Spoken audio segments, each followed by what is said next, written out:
বাংলাদেশ দলের middle order ও finishing নিয়ে যখন প্রশ্নের শেষ নেই তখন হঠাৎ করেই সামনে এসেছে এক চেনা নাম সাব্বির রহমান। দীর্ঘ বিরতির পর আবারও জাতীয় দলের রাডারে এই অভিজ্ঞ ব্যাটার। নির্বাচকদের পরিকল্পনা অনুযায়ী অস্ট্রেলিয়ায় বাংলাদেশ এ দলের হয়ে পারফর্ম করতে পারলেই খুলে যেতে পারে জাতীয় দলের দরজা।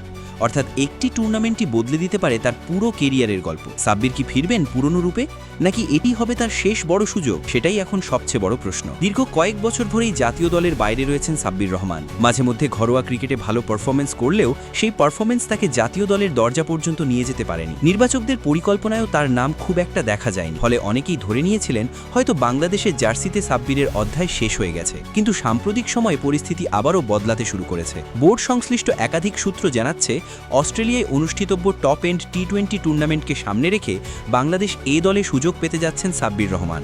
আর এই টুর্নামেন্টকেই জাতীয় দলে ফেরার বড় মঞ্চ হিসেবে বিবেচনা করছেন নির্বাচকরা। বর্তমান বাংলাদেশ দলের সবচেয়ে বড় সমস্যাগুলির একটি হলো মিডল অর্ডার এবং ফিনিশিং। শেষ কয়েকটি সিরিজে এই জায়গায় ধারাবাহিকতা দেখা যায়নি। জাকের আলী প্রত্যাশা অনুযায়ী ম্যাচ শেষ করতে পারেননি। নুরুল হাসান সোহানও সুযোগ পেলেও নিজের অবস্থান শক্ত করতে ব্যর্থ হয়েছেন। অন্যদিকে শামীম হোসেন পাটোয়ারির ওপর অনেক আশা থাকলেও তিনি দীর্ঘদিন ধরেই অফ ফর্মে রয়েছেন।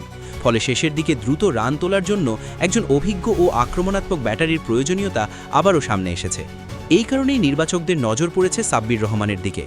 টি-20 ক্রিকেটে তার অভিজ্ঞতা, বড় শট খেলার সক্ষমতা এবং চাপের মুহূর্তে ব্যাটিং করার দক্ষতা এখনও তাকে অন্যদের থেকে আলাদা করে। যদিও আন্তর্জাতিক ক্রিকেটে তার শেষ সময়টা ভালো ছিল না, তবে ঘরোয়া ক্রিকেটে তিনি বেশ কয়েকবার নিজের সামর্থ্যের প্রমাণ দিয়েছেন। সেই অভিজ্ঞতাকেই এবার কাজে লাগাতে চাইছে টিম ম্যানেজমেন্ট। অস্ট্রেলিয়ার টপ অ্যান্ড টি-20 টুর্নামেন্টকে বাংলাদেশ ক্রিকেটে ভবিষ্যৎ তারকা তৈরির অন্যতম বড় মঞ্চ হিসেবে ধরা হয়। তাই সাব্বির রহমানের জন্য এটিও হতে পারে কেরিয়ারের সবচেয়ে গুরুত্বপূর্ণ পরীক্ষা। যদি তিনি সেখানে ধারাবাহিকভাবে রান করতে পারেন এবং ফিনিশারের ভূমিকায় নিজেকে প্রমাণ করতে পারেন, তাহলে জাতীয় দলে ফেরার সম্ভাবনা অনেকটাই উজ্জ্বল হয়ে উঠবে। তবে শুধু অভিজ্ঞতা দিয়ে এবার আর সুযোগ ধরে রাখা সম্ভব হবে না। সাব্বিরকে দেখাতে হবে তিনি এখনও আন্তর্জাতিক ক্রিকেটের গতি ও চাপ সামলানোর মতো প্রস্তুত।